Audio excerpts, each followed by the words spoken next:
नमस्कार, आप देख रहे हैं हिमाचल दस्तक की प्रस्तुति दस्तक दिन भर। मैं हूं आपके साथ यशपाल सिंह। आइए नजर डालते हैं आज के मुख्य समाचारों पर। घुमारवीं की सीर खड्ड में डूबने से 2 बच्चों की मौत, नहाते समय गहरे पानी में समाने से थमी सांसें। ऊना की बनगढ़ सब जेल में कोरोना का कहर, 46 कैदी संक्रमण की चपेट में। हमीरपुर में बढ़ रहे कोरोना के मामले, प्रदेश सरकार की बढ़ने लगी चिंता। हर दिन आ रहे 50 से 60 मामले।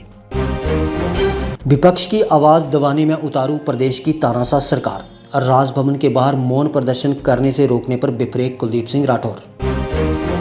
उपचुनाव में भाजपा के खिलाफ मतदान करेंगे डिपो संचालक, बार बार मांग के बावजूद अनदेखी से हैं आहत। और अब समाचार विस्तार से। घुमारवीं की सीर खड्ड में 2 बच्चों की डूबने से दर्दनाक मौत हो गई। दोनों बच्चे सीर खड्ड में नहाने गए थे, तभी ये हादसा पेश आ गया। जानकारी के अनुसार ग्राम पंचायत कोठी के पलसोटी का 17 वर्षीय अनीश लखनपाल और 16 वर्षीय विपिन कुमार सीर खड्ड में चले गए और नहाते वक्त अचानक पानी में डूब गए, जिससे उनकी मौत हो गई। सूचना मिलते ही पुलिस मौके पर पहुंची तथा दोनों शवों को बाहर निकाला। परिजन भी सूचना मिलते ही अस्पताल घुमारवीं पहुंच गए। पुलिस ने पोस्टमार्टम के बाद शव परिजनों को सौंप दिए हैं। वहीं प्रशासन की तरफ से दोनों पीड़ित परिवारों को 20-20 हज़ार की फौरी राहत प्रदान की गई है।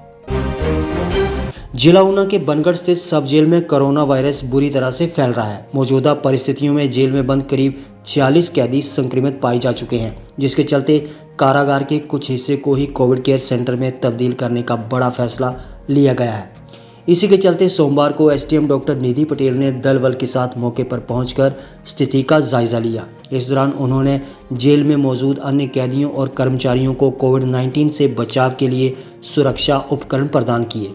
बताया जा रहा है कि कुछ कैदी पेशियों के लिए जिला के बाहर ले जाए गए थे, वहीं वापस जेल लौटने पर उनमें कोरोना के लक्षण दिखाई दिए, जिसके चलते सैंपलिंग करवाने पर सभी लोग पॉजिटिव पाए गए।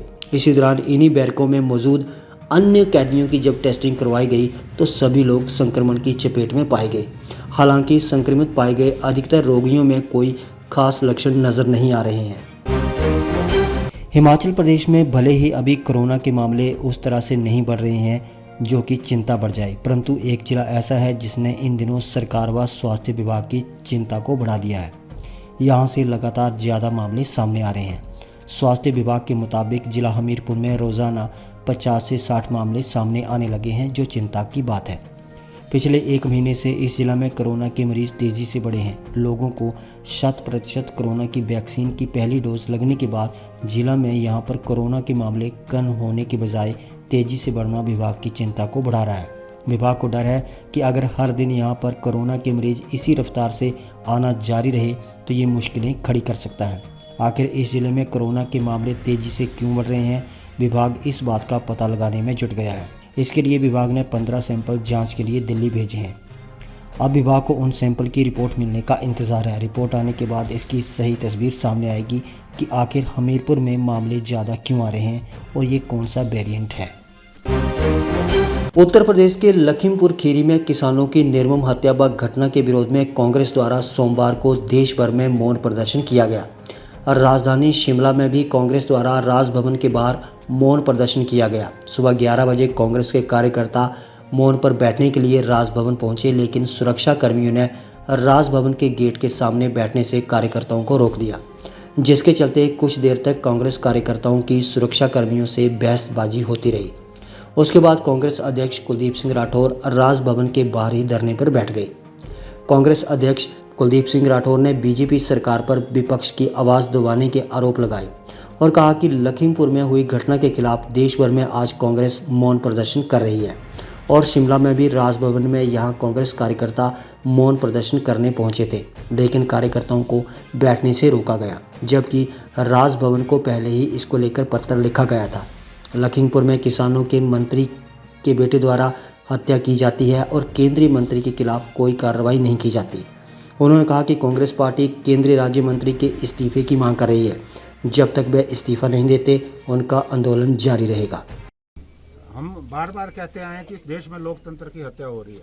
आज हमने यहाँ जो दिल्ली में जिस ढंग से किसानों को कुचला गया, जो गृह राज्य मंत्री हैं उनकी गाड़ी द्वारा कुचला गया, और आज हमने यहाँ निर्णय लिया था, पूरे देश में कांग्रेस पार्टी जो है साइलेंट प्रोटेस्ट करी है। हमने आज मौन व्रत जो है गवर्नर हाउस पे रखना था। हमने निर्णय लिया कि हम किनारे में बैठ के हम जो है मौन व्रत पे बैठेंगे, और इसकी सूचना जो है हमने गवर्नर के कार्यालय को कल दी गई थी।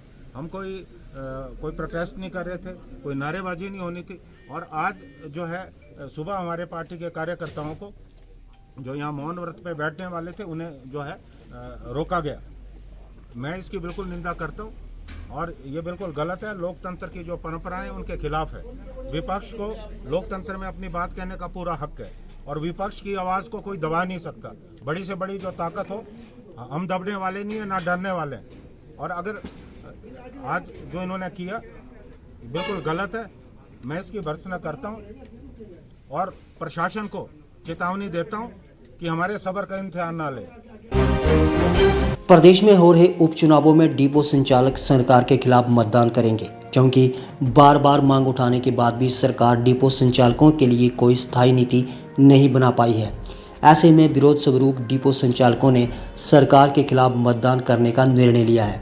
प्रदेश डिपो संचालक समिति के प्रदेशाध्यक्ष अशोक कबीर ने कहा कि प्रदेश के सभी डिपो संचालकों ने कोरोना काल में अपनी जान की परवाह किए बिना लोगों को अपनी सेवाएं दी और सरकार के हर आदेशों की अनुपालना करते हुए प्रदेश के 10 डिपो संचालकों की कोरोना संक्रमित होने से मौत भी हो गई।